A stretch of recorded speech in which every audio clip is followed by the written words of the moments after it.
2, 3, Go. 4. We can have a meeting. Yes, we can.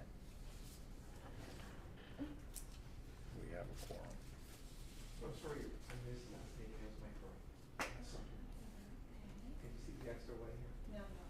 So, I break it up. But, was this when you went to the flowers? No, not for the bridge. All right, yeah, I didn't know. I've gone to Heritage, but yeah, I like that. Heritage is going in May. Yes, The road. I have June 1st is my birthday, so perfect time. Oh, I gotta tell you a cute one. I think I told you my Is it my neighbor, birthday? Okay, a let poor me woman, unmute her you. husband is bedridden and that. And, I cleared. Recording it's in been all week progress. long. I cleared it out. Seeing as it is 5:30, April 22nd, 2026, I would like to call the meeting of the Bourne Board of Health to order. This meeting is also on Zoom. The Zoom chat will not be monitored. Participants who wish to speak must raise the hand icon until the chair asks them to unmute. Note this meeting is being televised and recorded by Bourne Community TV for replay. If anyone in the audience is also recording or videotaping, they need to acknowledge such at this time. Is anybody recording? Thank you very much. Duly noted. All items within the meeting agenda are subject to deliberation and votes by the Board of Health. If anyone from the public wishes to access the meeting remotely, they must do so by clicking the Zoom link or by calling the following conference line on their phone and using the following Zoom meeting ID and password. This is the phone number: 309-205-3325. The meeting ID is 848-0862-6866, and the password is 897944. First item on the agenda is attendance. Miguel Prieto, Here. DJ Ellis, Here. Dusty Meyer, Here. Margaret Reale here. Okay. Our next item on the agenda is Eliza Morrison coming from the AIDS Support Group of Cape Cod. Is she here yet? Yep. Okay. Hello, Eliza. I'm here. Hi, how are you? Thanks for having me. So I did send some slides, but I'm going to see if I can share my screen. Okay. Looks like I have permission to do that.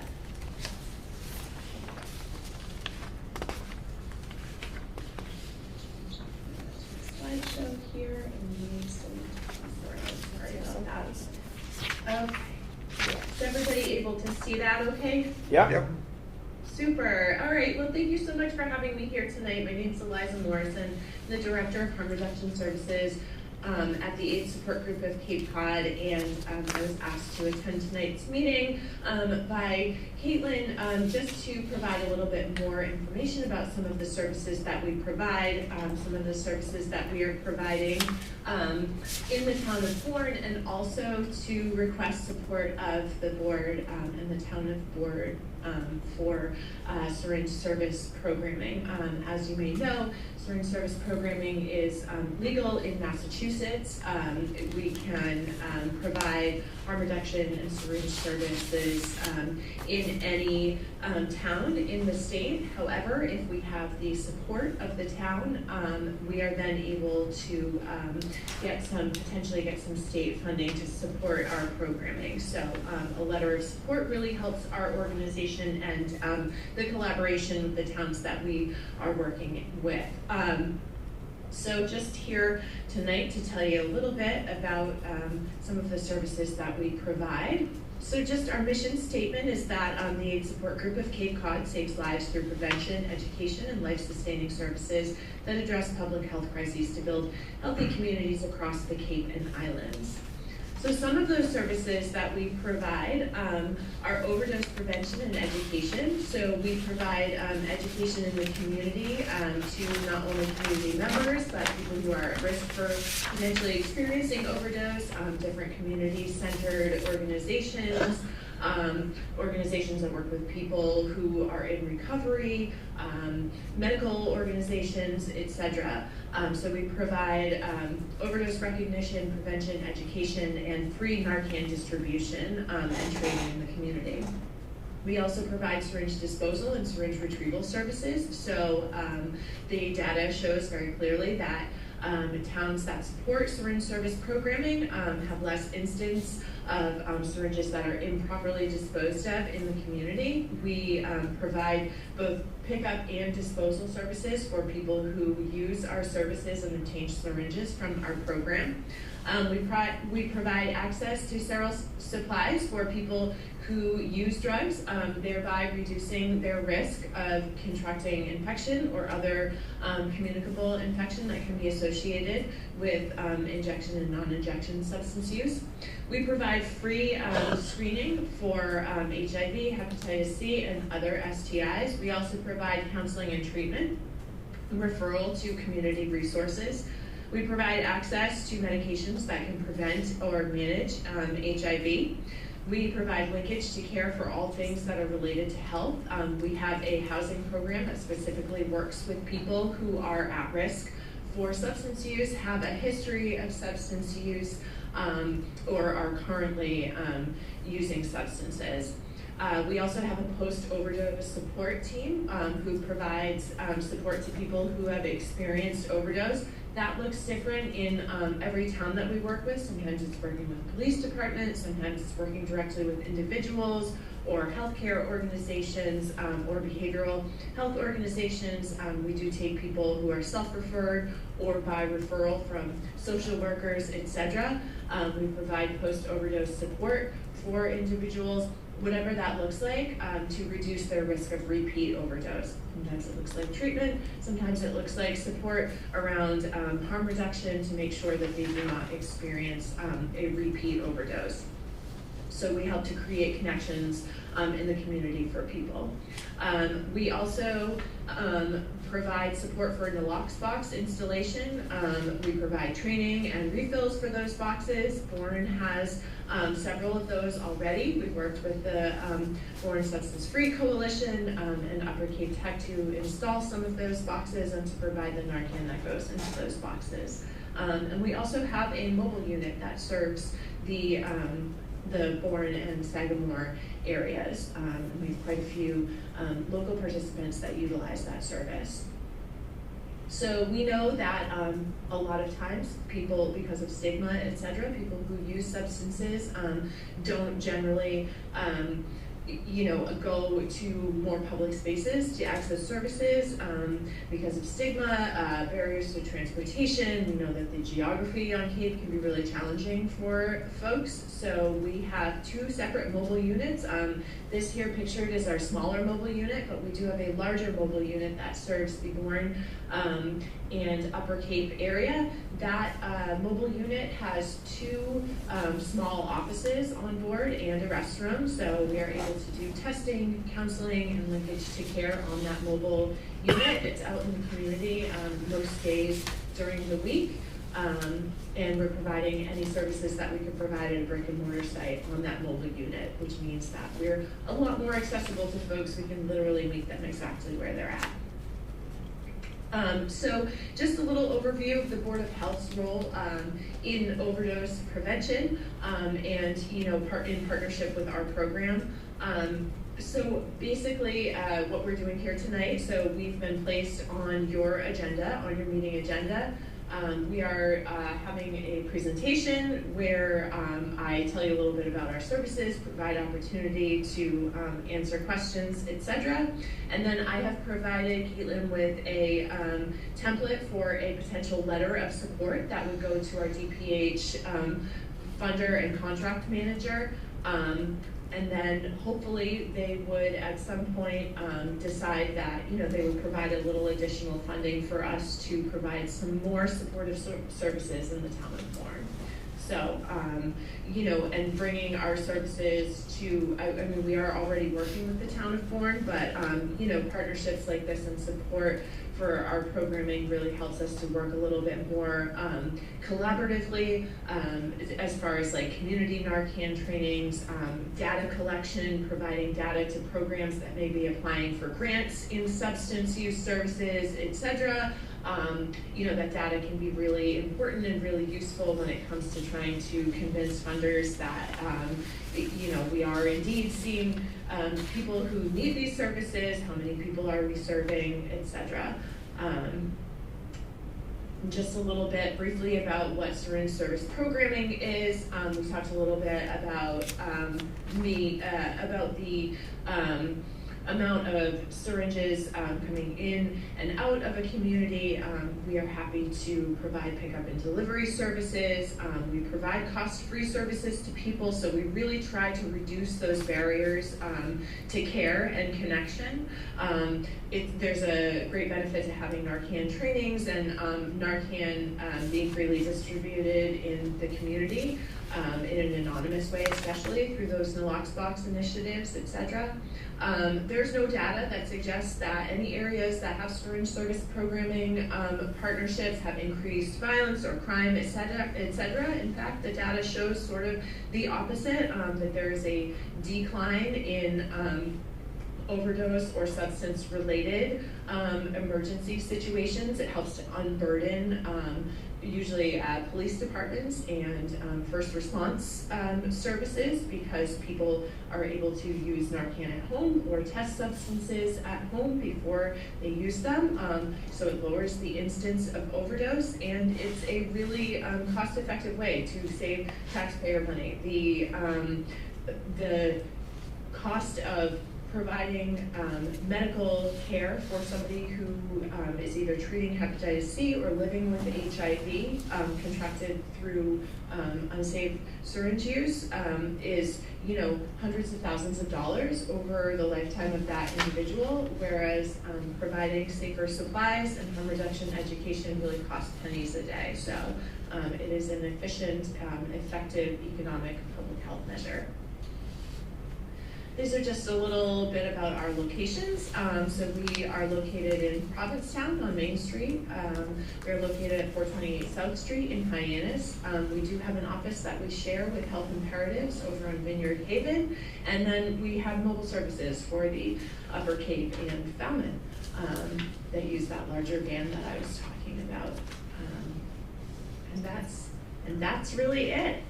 So I'm open for questions. I know that time is precious and you guys probably have a lot on the agenda tonight, so just wanted to make sure that I kind of blew through that as quickly as possible. But if there are any questions, I'm certainly open to answering them now, or if you are interested in emailing me in hindsight, I'm happy to drop my email in the chat too.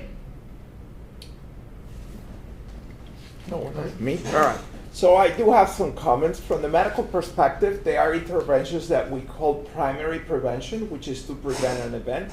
In this case, it would be to prevent HIV, acquiring HIV, but the HIV is a consequence of drug use. So this would be secondary prevention, because the people that are doing the drugs are already using the needles, and we would provide them with a source of clean needles so they wouldn't be reusing and spreading HIV. But my main concern, and you sort of answered it, but I just want to hear it from you too, is that it's not that we're going to provide just clean needles, but we're going to provide a bridge for them to get help. And we recently underwent that, when we were interviewed and these people came over and the town was going to get some monies. And I want to make sure that some of those monies go into helping people that are already trapped in this.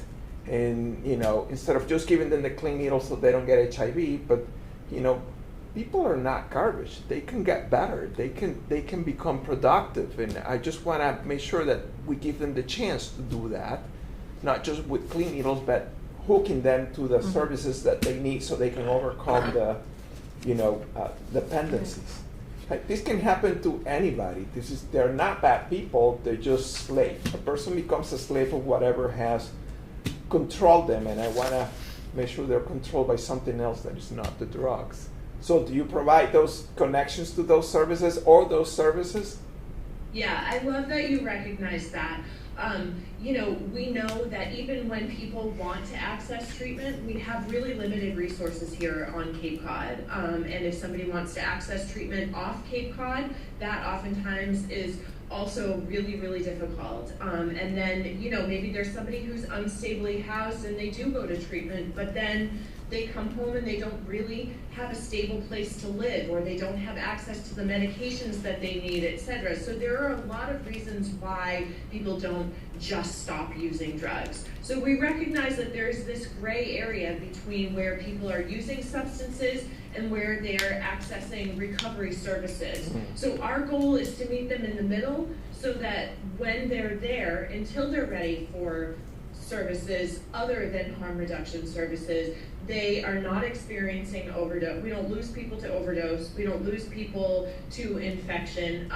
Our organization, I would say the largest part of the work that we do right now currently is we work alongside recovery-based organizations, whether those are outpatient programs for people who are in a recovery program, or medication-assisted treatment programs, community health centers. So we work alongside those programs to provide support for people should they return to use, or making sure that they have another resource for connection in the community. Most of the people who work in our organization are people who are in recovery with lived experience. So it is really important for anybody who's walking into our organization to see faces that they relate to, and see kind of potentially what is on the other side of things, should they choose to, pursue abstinence. But yes, we are connected to all of the recovery resources and community health centers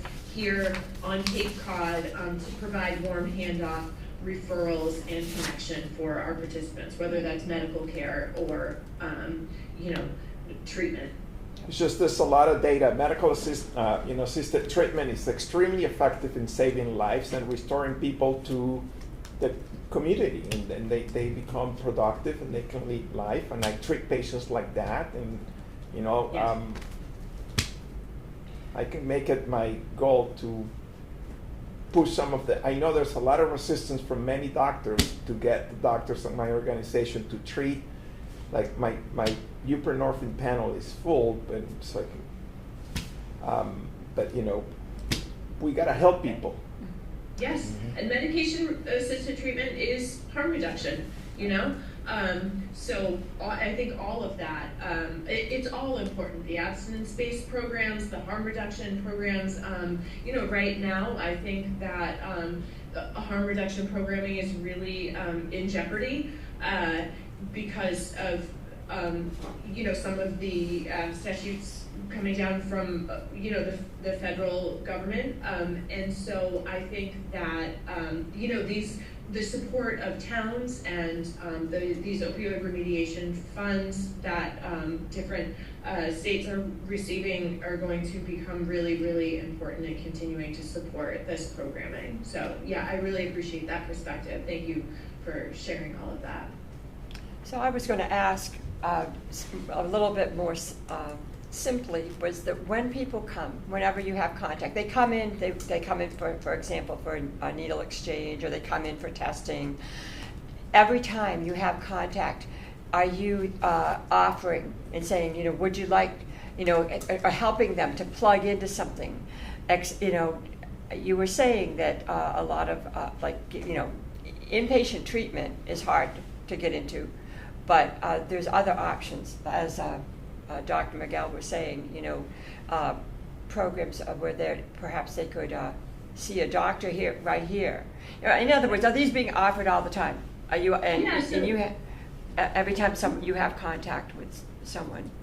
Yeah, so every time a participant comes to connect with our programming, we have a comprehensive intake and evaluation that happens each time. And so each time we ask participants about, if they're interested in being tested, we can sometimes offer them incentives to be tested sometimes, especially if they're high risk. We may offer them like a gift card to Cumberland Farms or, and so sometimes that helps to incentivize people to, maybe it's someone who hasn't connected with a doctor in many years, and they are positive for hepatitis C. Potentially through that engagement, we can get them linked to a primary care doctor at a community health center who can then recommend, like, hey, you might be a really great candidate for our buprenorphine program or whatever that looks like. But every time people engage with us, we're collecting information about housing status, about nutritional needs that they might have, about medical care that they might need. Are they connected to, food resources?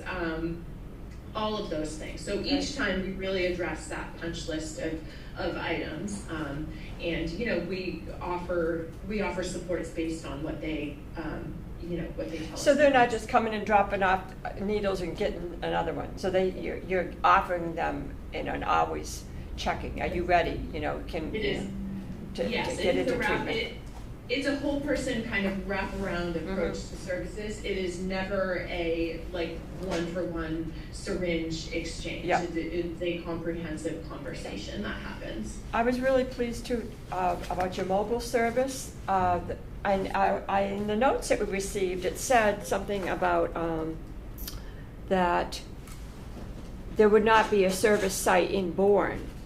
That what we would be supporting would be the brick and mortar site in Hyannis. But then you're saying that the mobile service will be available in Bourne.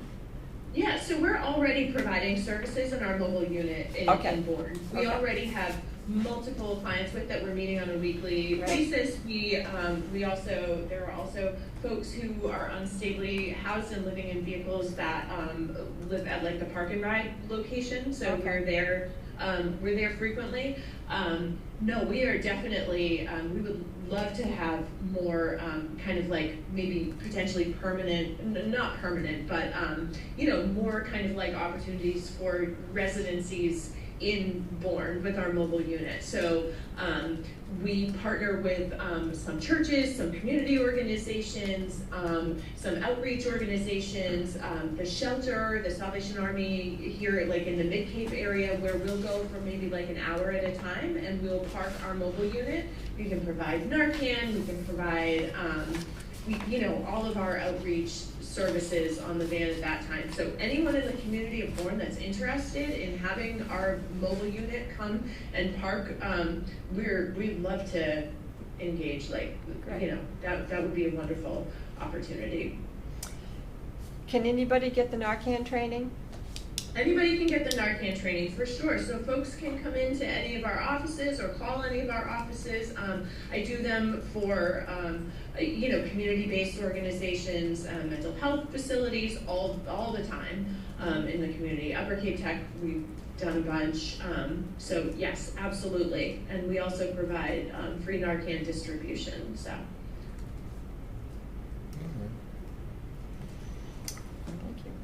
Any comments from you, Pat? Yeah. I did have one comment about the Narcan. Are residents of Bourne already, available? Are these Narcan resources already available at certain locations that you can name that are already available? Yep, so there is one at the, there's a box at the Upper Cape Tech. There are several organizations that have kind of a surplus of Narcan on hand as well that they can use for community distribution. And then we also have several boxes that are going up in public locations like the, I keep wanting to say transfer station, not transfer station, the the information centers, there are a couple there. Places where the public is coming through and has access to them. There are a couple locations in Bourne where they're not up because the buildings are seasonal, and we do have one outside at the Park and Ride as well, I believe. So yes, they are already up and distributing Narcan. We have somebody out there once a week who's kind of doing sweeps and making sure that they're full. Well, that's good. As well as Beth Griffin helping us to keep them stocked. Very good. Thank you. Stacy, wasn't this building at one point authorized to put a box up on the wall here? Yep. Did they ever do that? There are several Nalox boxes across town at this point, which she did mention a few of the locations. And they are regularly monitored so that if the Narcan has been removed, it is replaced so that the next person can take it if they do need it. That's what I was curious. If it's being used, then it's serving a purpose. I believe that someone is gathering statistics on how frequently they are replacing that. We can certainly look for that information for you. In all our Yeah, so emergencies. one of the things that's really great about the Nalox boxes is that when we go out and we refill the boxes, we're tracking that on a data sheet that's like specific to each town and each box, so that we know how much Narcan is being used in the community, and that's really useful information for the town to have, because if you're looking to fund certain programs addressing substance use, etc. You might be able to identify not only locations that are kind of hotspots, but also, is this something that we need to be doing more of, and how can we be engaging the community a little more in this?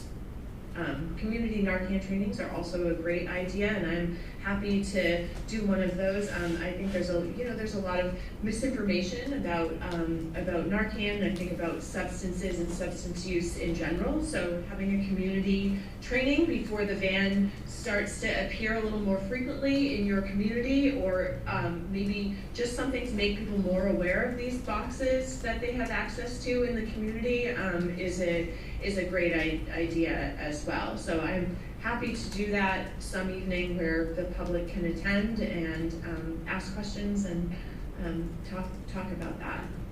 If that's of interest, please let me know. Okay. And our emergency responders, Stacy, already get the training, obviously. Absolutely. And it's just, do you work hand in hand with them as well, or is that a separate resource that they use for the training? Yeah, so they use a separate resource for the training. It is part of their, it's part of their medical, their medical training. But we do work a lot with different fire departments and police departments across the Cape to provide like post-overdose services and potentially Narcan that can be distributed to people who may either, when they go on a visit, who may either be at risk for overdose or have experienced an overdose. So, those first responders can do some secondary distribution as well.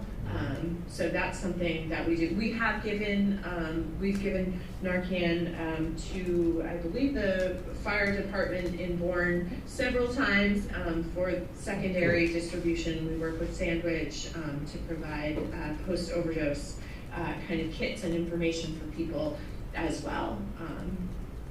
So. All right, that's Happy good. to engage like that too. A post-overdose kit usually just consists of, a couple of doses of Narcan and a postcard with some local resources that people can use to, to connect with in regard to substance use. Excellent.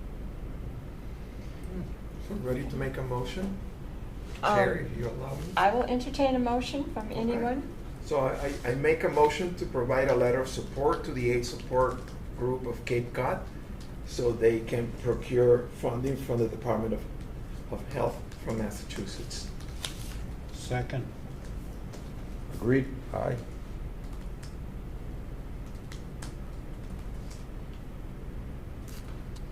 Okay. Oh, because is this an individual? So we're So you voting. made the motion, you second?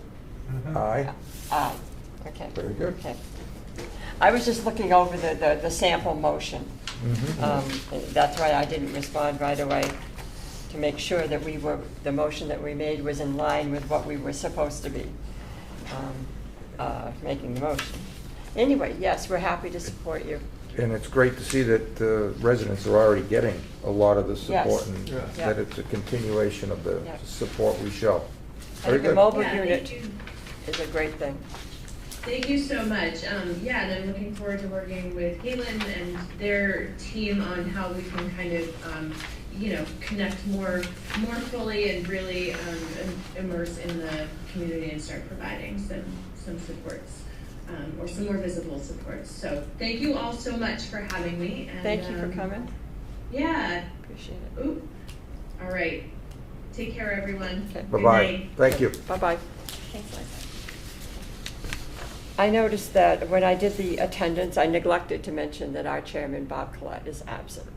I don't know if that was necessary, but I didn't call on him. Thanks for the clarification. Okay, so the next item on the agenda is the tobacco violation that we weren't able to vote on because there wasn't a quorum to vote at the last meeting. It's continued from April 28th. The violation of Sorry, one of- Margaret, April 8th. what did I say? Oh, I thought you said 28th. I said April 8th. Okay, Mhm. okay. April 8th, excuse me. The violation of 105 CMR 665.010A, minimum standards for retail sale of tobacco and electronic nicotine delivery systems and Bourne Board of Health tobacco regulations. Sale of a tobacco product to a person under the minimum legal sales age at Cape Cod Smoke Shop, 4 Barlows Landing Road, Suite 6, on March 17th, 2026. First offense. A vote was, this was discussed at the last meeting, but a vote was not able to be held because Bob has to recuse himself, so they needed 3 to vote to proceed. Since this was a first offense, according to regulations, there's to be a 1-day suspension of the tobacco sales permit, and all tobacco nicotine products need to be removed from shelves and secured in a locked area on the premises of Cape Cod Smoke Shop, and a $1,000 fine also. But what we have to decide is, first of all, when the fine should be paid, and I suggest by December 2026, because they can take the year to pay it. Well, not the whole year, but until December, when their permit is due to be renewed. So if it's not been paid off by then that would interfere with them getting their permit renewed. Mhm. So that's just my suggestion. The other thing we have to decide is the day that they will have the suspension. And they are not here to have any input, as far as I know, unless they're on Zoom. So we have to just come up with a day, and that's usually something we do in collaboration with you guys, right? Yep, your prerogative, which date you'd like that to be, we'll deliver the news to. So I do have a question, because this is an establishment that's all it does. It's just tobacco. So it means that they don't just open that day, they remain closed? It would be up to them. They do have other paraphernalia and things that don't contain nicotine Okay. and tobacco that they could possibly sell. Oh, really? That would be up to them. So it's just the actual products, the paraphernalia, they can continue to sell on that Correct, it day would just be tobacco of the products. suspension? Yeah. Okay, all right. So we just pick a day? Anybody want to pick a day? Well, I firmly believe the store owner should be notified. Yes. I thought when we had the meeting, the 8th, was it? Mhm. That we decided that the office could handle that. In other words, we listened to the whole thing, got our P's and Q's up, but like you say, we were short, so we couldn't vote on it. Now, am I right, Stacy, about the office, you contacting them, setting a date with them for when you want the penalty or 1 day of not selling? We could, but it is your prerogative to Okay, make so we that. could just say do that to be the- I determined. think so, because they should be involved in the Yeah. decision making. Yeah. And I know sometimes it. But they can it's on notify YouTube.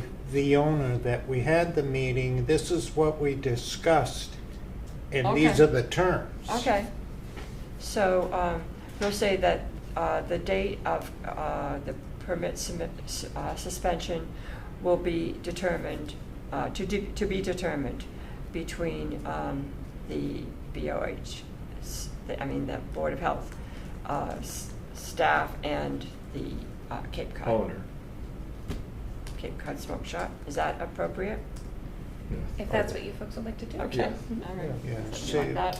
You would just I have- think so, because sometimes when we've had people here, they've had various, good reasons for why one time wasn't good. And in fact, one place wanted to do it sooner rather than later. Right, I remember Because of that. summer's coming and, they're gonna miss sales, if we put it off. All right, so I can make a motion because I got it all written down. You want me to, unless you want to discuss it any further? No, I agree that the health agent should represent what's available with the owner for a date, so I think that's what we're on line with. Okay. So I move to issue the minimum penalty for the first offense of the sale of a tobacco product to a person under the minimum legal sales age to Cape Cod Smoke Shop, 4 Barlow's Landing Road, Suite 6, on March 17th, 2026. This is a violation of 105 CMR 665.01A and Bourne Board of Health tobacco regulations. This includes a $1,000 fine to be paid in full prior to the renewal of their tobacco license in December 2026. There will also be a 1-day tobacco product sales permit suspension to be applied on a date determined between the Health Department and Cape Cod Smoke Shop. All tobacco products must be removed from the shelves and placed in a secure location on premises for the day of suspension. The Board of Health and its agent shall be allowed access to the facility during that suspension to verify all tobacco products have been secured. I second. Aye. Yes. Okay. All unanimously approved. Okay, so the next item on the agenda is to approve the minutes of March 11th and April 3rd. So I will, I have to say, I have not thoroughly read these, so I may have to abstain. But they look pretty good. So does somebody want to move to accept the March 11th? Yeah, I read them, I moved to approve them. I second. I read them. All in favor? Aye. Okay. I'm not going to vote because I haven't read them all. Okay, so, but I do, I move to approve the minutes for April 3rd, 2026. Make a motion to approve the minutes of April 3rd, 2026. I second. All in favor? I abstain, I was not present. I was present for part of the time.